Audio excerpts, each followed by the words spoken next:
اعوذ باللہ من الشیطان الرجیم بسم اللہ الرحمن الرحیم۔ السلام علیکم ناظرین، میں ہوں آپ کا ہوسٹ محمد عقیل اور ہمارے اس چینل میں خوش آمدید۔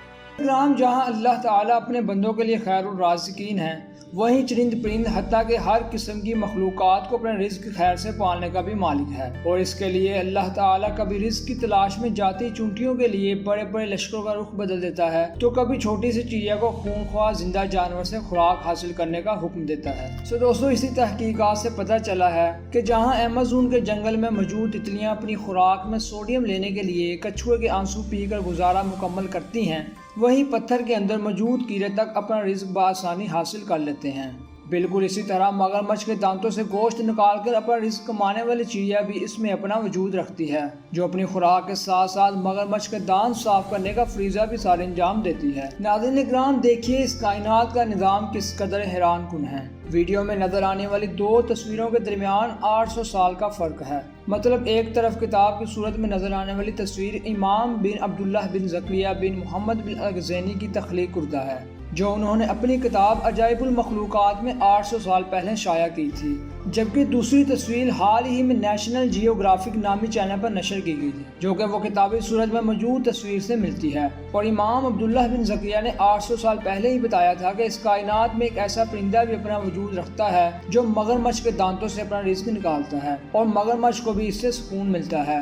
لہذا اس بات سے پتہ چلتا ہے کہ معرفت سائنسی تخلیقات میں مغرب سے بھی 800 سال آگے تھی۔ یہ اس بات کا ثبوت ہے کہ اسلام اپنے ماننے والوں کو مذہب اور سائنس دونوں کا نور عطا کرتا ہے، اس لیے یہ کہنا غلط نہ ہوگا کہ اسلام دنیا کا سب سے زیادہ ترقی یافتہ دین ہے، جو نہ صرف قدم قدم سائنسی علوم کے ساتھ چلتا نظر آتا ہے، بلکہ تحقیق و جستجو کی راہوں میں سائنسی ذہن کی ہر مشکل میں رہنمائی بھی کرتا ہے، جیسے کہ موجودہ دور میں بھی کر رہا ہے۔ دوستو، اس کی ایک مثال مگرمچھ ہے۔ دوستو، کہا جاتا ہے کہ مگرمچھ کا جبڑا باقی تمام جانوروں کے جبڑوں سے زیادہ طاقتور ہے، یعنی مثال کے طور پر آسٹریلیا کے کھارے پانی میں رہنے والا مگرمچھ شیر سے بھی 3 گنا زیادہ زور کاٹ سکتا ہے، لیکن اس کے ساتھ ساتھ مگرمچھ کا جبڑا بہت حساس بھی ہوتا ہے۔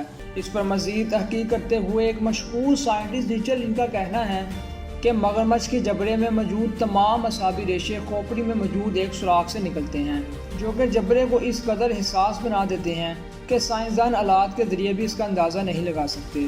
اب مگرمچھ جان لیتا ہے کہ اس کے منہ میں خوراک ہے یا گند۔ اب چونکہ ان کے جبڑوں کے حساس ہونے کی بات ہے، لہذا اس حساسیت کے باعث ان کے جبڑوں کی صفائی بھی بے حد ضروری ہے۔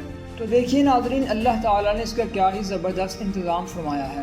سردیوں کے موسم میں تو مگرمچھ بڑے شوق سے خشکی پر نکل کر اپنا منہ کھول کر دھوپ سینکتا ہے۔ اس کے جسم کے اوپر خال تو اتنی سخت ہوتی ہے کہ اس پر آبی کیڑے اثر نہیں کر سکتے، لیکن پانی کے اندر اس کا منہ کھلا رہ جائے تو اس میں جون چپک جاتی ہے اور خون چوستی رہتی ہے۔ اس طرح سے مگرمچھ کے بڑے دانتوں میں کبھی کبھی گوشت کے ٹکڑے بھی پھنس جاتے ہیں۔ کیونکہ مگرمچھ کی زبان نہیں ہوتی، اس وجہ سے دانتوں میں گوشت کے ٹکڑے یا منہ میں چھپی ہوئی جوں کو ہٹایا نہیں جا سکتا۔ تو جیسے ہی مگرمچھ خشکی میں آ کر لیٹتا ہے تو تھوڑی دیر بعد کوئی نہ کوئی پرندہ کھلے منہ میں داخل ہوتا ہے اور گوشت کے ٹکڑے اور جون چن چن کر کھا جاتا ہے، اور مگرمچھ بھی آرام سے منہ کھلے لیٹا رہتا ہے۔